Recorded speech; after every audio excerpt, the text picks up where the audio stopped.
As with most channels who occasionally review movies, or even review movies full-time, there are certain occasions where you might look back on videos that you've done before and think, well, maybe I reviewed that a little bit too high, maybe I was a bit too generous, or maybe personal preference clouded the issue perhaps a little bit too much. At the end of the day, that's not the end of the world, because that's why people check out different reviewers for their different points of view.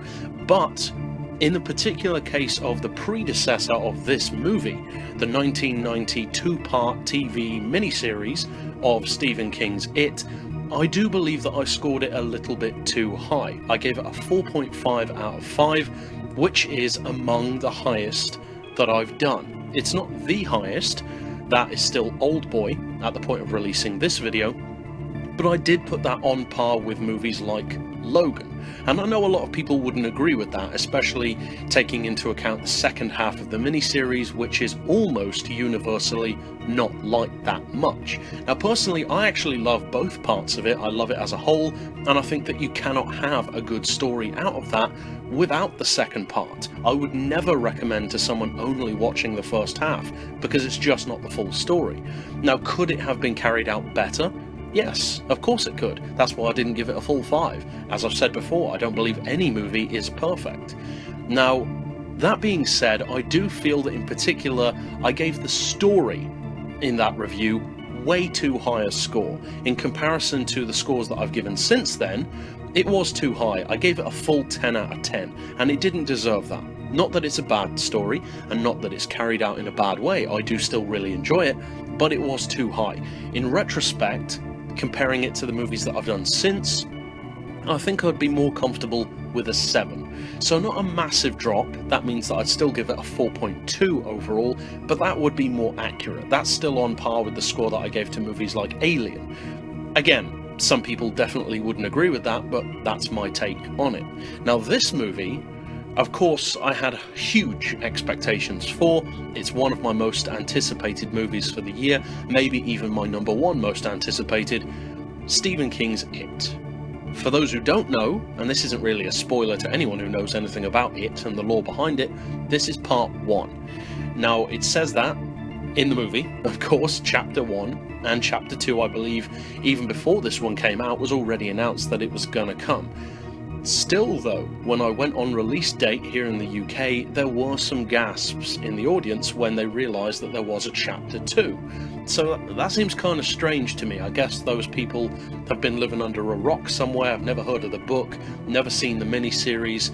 I don't know, maybe don't check up on movie news, whatever. But going into it, we already knew that it was focusing on the child stage of the story, which is a great start, of course. That is the way the story starts. It's the obvious place to do it.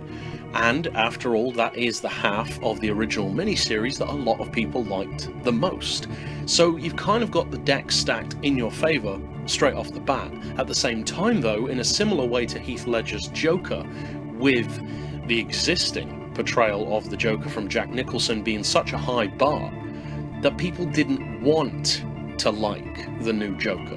Whereas since then, people have come around to it, and now he's one of the most popular. Now, in a very similar way, I would say the cards were stacked against Bill Skarsgård playing Pennywise in this new iteration. And FYI, this is not a remake. A lot of people, way too many people, are calling this a remake. It is not, categorically not a remake of Tim Curry's Pennywise, or the 1990 version of Stephen King's It, because it's an adaptation of a book, not a remake of a movie. There is a huge difference. So anyone who compares it to the miniseries is justified in doing so, but at the same time, you should not take into account too much what the miniseries did. It's a benchmark, but not the be-all and end-all of this movie. Now, going into it, the first time especially, I had very high expectations, and it had a lot to live up to for me. Of course, I gave the other one a 4.5. As I said, it's one of the highest reviewed and highest scored movies I've ever done. So, of course, my expectations were very high. Now, I would recommend tempering your expectations the first time you watch this version. Not because it's not as good, not because it's bad, or not necessarily because it's better, because of course opinions will be different, but because the first time you watch it, it is inevitable, if you have seen the original, that you definitely will be comparing it in your mind to this one, whether you like the original or not. The second time I watched this, because I've seen it at the release of this video 3 times so far, I plan on going again, and the reason for that isn't just because I enjoyed it, I absolutely loved it in fact, but also because when I see a movie that I really love, I like to support it in the cinema.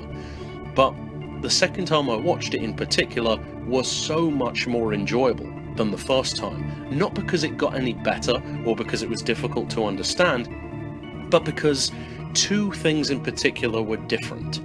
One important thing is that I'm no longer comparing it to Tim Curry, because that's all out of the way. I saw that the first viewing, so now I can just appreciate Bill Skarsgård on his own. The second thing, in a similar vein, but actually I would say a more important one to enjoy the film as a whole, is that the first time you watch any horror movie, you're always anticipating jump scares, trying to not get scared or be scared, depending on which aspect of that you enjoy, whereas the second time, you already know where most of the jump scares are, where most of the atmospheric scenes are, so you're not trying to anticipate that, your heart isn't racing as much, and you can just enjoy those moments, appreciate the smaller details, and take in the film as a whole more. And that's why I enjoyed it so much more the second time. The first time I knew I'd have to give it a couple of days to really see if I enjoyed it more or not. Second time, it really sealed the deal for me. This is probably my favourite movie of the year so far. I say probably because I enjoyed Split so much. Shyamalan's Split was an incredible movie for me. Again, I watched it a number of times, I think 3 or 4 in the cinema, absolutely fell in love with it over the weeks after I watched it, and this one I think is probably going to end up being higher for me than that one, but we'll see, because I love them both a lot. Now, specifically talking about this movie, and not comparing it to Tim Curry in the original for a moment, how does it stack up just as a horror movie in general, as a thriller, as a coming-of-age story? Because I would say, contrary to what many people have been saying, that, oh, this isn't a horror movie, it's not actually that scary, I was kind of disappointed. No, it is a horror movie, very much so. Just because it doesn't necessarily scare you, doesn't mean it's not a horror film. A horror film isn't just about scaring the audience, it's about characters being scared. And the kids in this film are terrified, so by definition, it's a horror film. Now, apart from that, I would say that this sits kind of in a genre of its own to some degree, in as much as it's technically a coming-of-age horror film. I've heard it likened to The Goonies with a scary clown. That holds up, that's pretty good. And overall, I would say that this movie kind of reminds me of what you'd get if you crossed The Goonies with The Babadook. And I make that comparison very specifically for one reason, and that is this movie is not about being scary. It's not about jump scares. There are jump scares in there, but for a change, they're actually not annoying. There are no fake jump scares that I can recall, and all of them fit in well. That's Pennywise's whole shtick. He tries to scare people, he tries to unnerve them. That's the whole point, so it's justified. And also, the fun factor of the fear really lends itself towards those jump scares as well. Now, with that being said, the reason why I would liken Pennywise very much so in this incarnation to the Babadook, even though the book of course came out before the Babadook, is because the Babadook does something which I absolutely adore, and that is, it doesn't try to be scary. It doesn't try to make you fear something. It tries to creep you out. And although those things are very commonly said in the same sentence or considered to be the same thing, they really are not. And you can explain it this way. Making a scary movie is about presenting a type of specific fear or fears that you as a filmmaker believe will scare certain people in your audience who are susceptible to said fear. That is what something like The Conjuring will do. People who are scared of creepy, twisted, possessed people or ghosts or the afterlife, it's a very specific fear.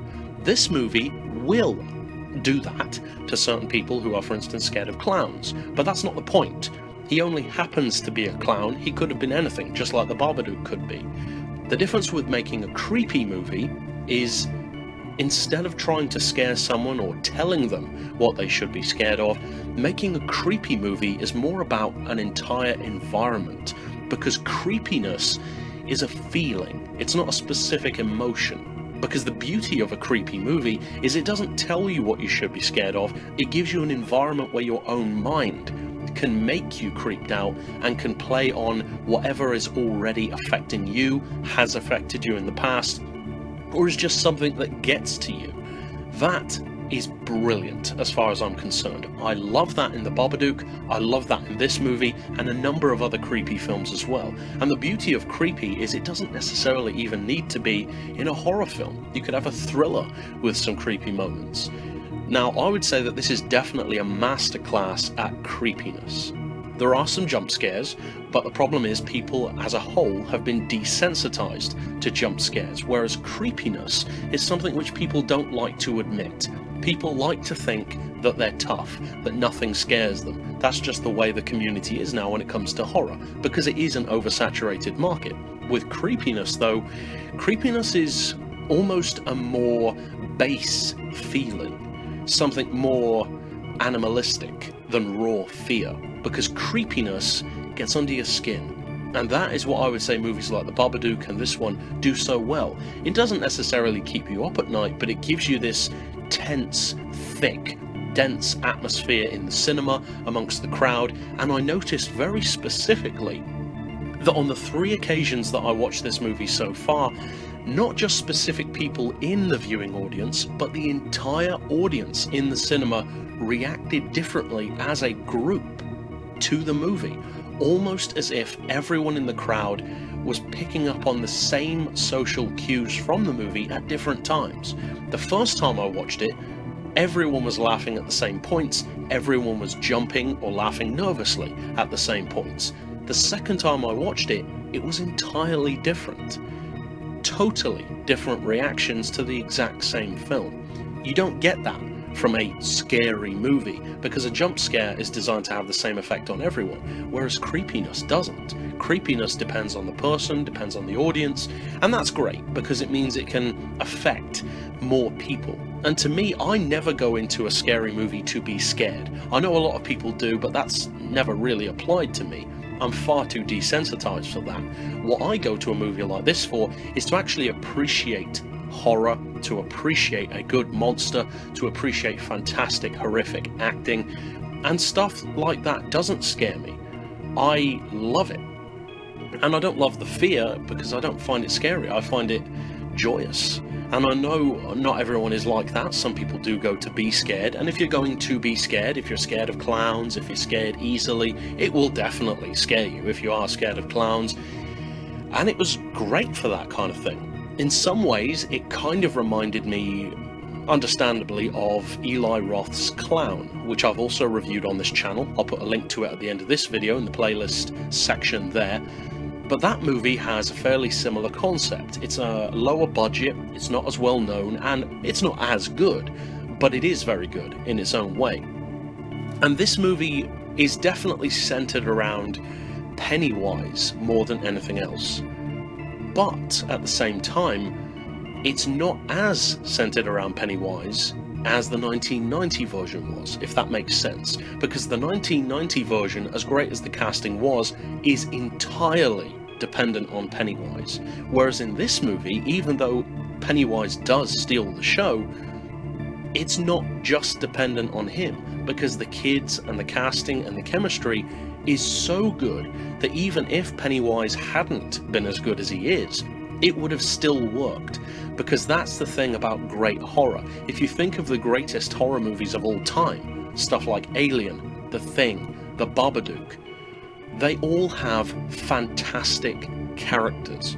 This movie has that in its favour, and that's, I think, one of the main reasons why people didn't like the second half of the original short, or not short film, the mini-series from 1990, because the chemistry and the writing of the adult half wasn't necessarily as inspired as the first half. in this one we'll have to wait and see how that turns out with the second part. But for now at least, the casting is fantastic. Now, getting into the technical side of the film with our individual scores, I've compared it very specifically to the 1990 version to see what my comparisons are, and reassessed my scoring system a little bit compared to back then, because that was one of my earlier reviews. I've come a long way since then in my thinking as far as specific review points go, for instance. So how am I going to break it down? Well, first of all, we have the story and the plot. And as I said, I gave the original, or the 1990 adaptation, a 10 out of 10. It should have been a 7, really. I'm giving this one an 8, because in direct comparison to that 7, the revised 7 out of 10, this is a step above. Now, it's not a step above both of them put together. It may well be, but that's not what I mean regardless.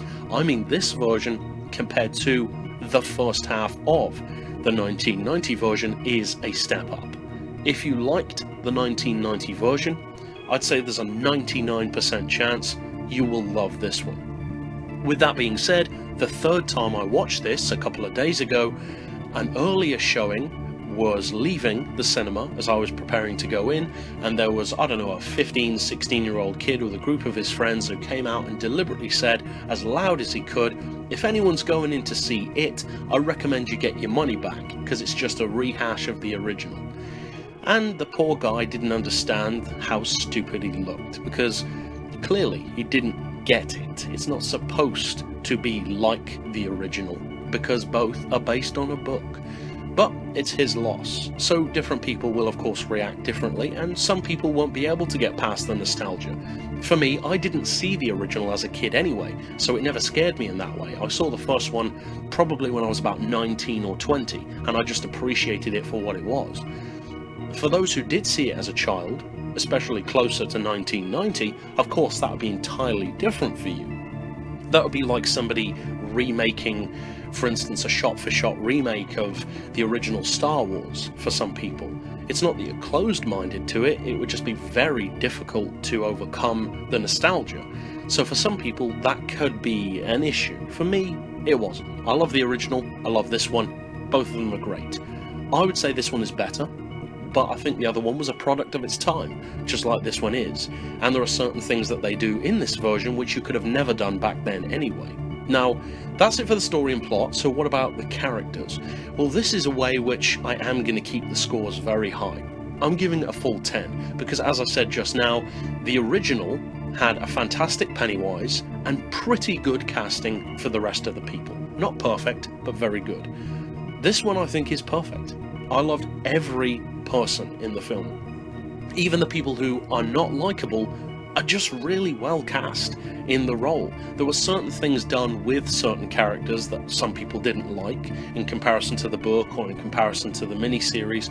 Personally, that didn't bother me. I liked the fact that it wasn't just a beat-for-beat remake. Some things are radically different, some things are definitely similar, but it worked. So overall, I'm giving it a 10. As far as the visuals, the special effects, all that kind of stuff, especially in a movie like this where you've got horrific scenes and a killer clown, I'm going to give it a 9, and the only reason why I'm not giving it a full 10 is because of some of the CGI. The CGI, to clarify, was not bad, but there were certain scenes where it didn't feel like they needed CGI.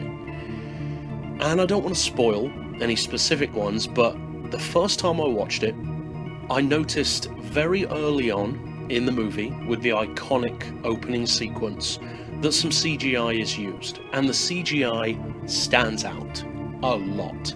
And it's not that the texturing looks bad, it's not the lighting, it's not even the quality of the overall package, it's just the nature and the way that CGI movement is done. I personally can always tell when CGI is used for movement around the rest of a scene which isn't CGI. If you do a fully animated picture, then of course it works, but when you've got some CGI working within a practical scene, it kind of takes me out of the moment a bit.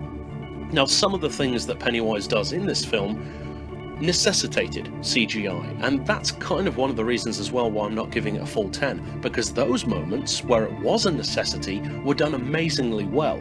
It's just those couple of scenes, and this isn't really a spoiler, so I'll just say it, a couple of the scenes with his mouth. I love what they did with it, but it just didn't feel necessary to be CGI. Some of the other scenes, which I'm not going to spoil, not that that was really a spoiler anyway, but some of the other scenes did definitely necessitate CGI, or you wouldn't have been able to do it even with a contortionist. But those scenes in particular just didn't really feel like they needed it. You could have surely done it with a really good quality animatronic or a special practical effect. Just look at the behind the scenes stuff for 2011's The Thing with Studio ADI, and those guys were involved with this film. So it proves that it can be done. Overall then, I'm still giving a 9, and a 9 is not a bad score by any means. As far as the audio, the soundtrack, the music of the film, I'm going to give it an 8, because I really like the soundtrack, and I loved the sound effects for some of the jump scares, for some of the tenser scenes, and that's why I'm rating it high.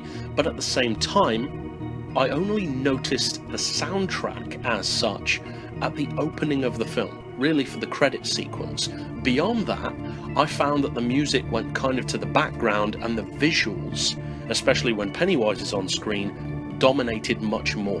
And the music basically did its job, which is it supported the visuals rather than dominating the scene. So for me, although it definitely did its job, the music wasn't overly memorable or overly fantastic as music. The sound effects were fantastic, the opening sequence music is great, and I know that movie sound buffs will probably really enjoy it. But for me personally, I would have liked to have noticed the music a bit more. But still, who knows if that would have made it better. Either way, I'm giving it an 8 out of 10. And finally, for the rewatchability, the entertainment factor, well, it's pretty obvious. I've already seen it 3 times in cinemas, I plan to go again, I'm definitely going to get the DVD or the Blu-ray, so it's a full 10. Of course it is. I love the existing source material, I love its predecessor with Tim Curry, and I love the fact that this one both pays homage, of course, to the book, but also to Tim Curry and that iteration of not just Pennywise, but of the story itself, while simultaneously, just like Heath Ledger's Joker, being very much so its own thing. And overall, this has been a pretty long review, but as a tabulation of those 5 categories put together, I'm giving it a 4.5 out of 5. But of course, in comparison to my revised score for the 1990 version, that puts it a little bit higher. So overall, if you haven't seen this movie yet, I'd recommend definitely going to the cinema to check it out, or checking it out down the line if you don't get the chance. But that's it overall for this particular review. I'll see you guys next time. And as always, thanks for watching.